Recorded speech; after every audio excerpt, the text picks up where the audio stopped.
In the quiet grasslands of the Rogers territory, two cats appear to be simply enjoying the morning. Dan, the proud, and Binx the Shadow, unaware that destiny is about to strike.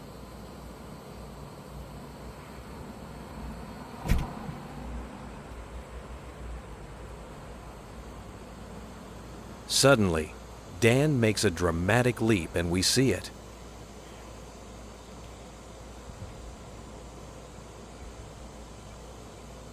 He has something in his mouth, a trophy, a prize, a symbol of greatness. With the enthusiasm of a cat who believes he has conquered the world, Dan begins the ancient ritual known as Toss the Body, a sacred dance of jumps, rolls, flips, and questionable decision.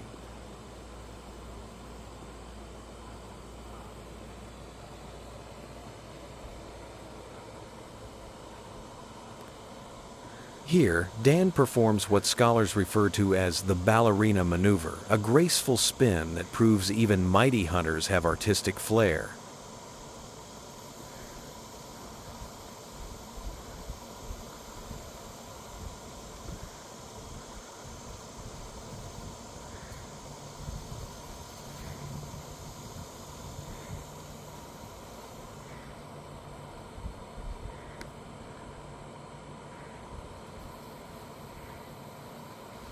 But then, fate intervenes.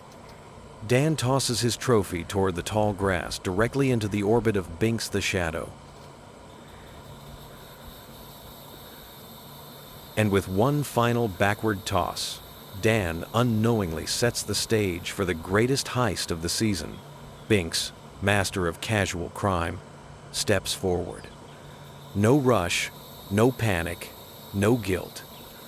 He simply picks up the trophy and walks away. Dan turns to continue his ritual only to find the earth empty. He searches, he circles, he retraces his steps. He questions reality itself.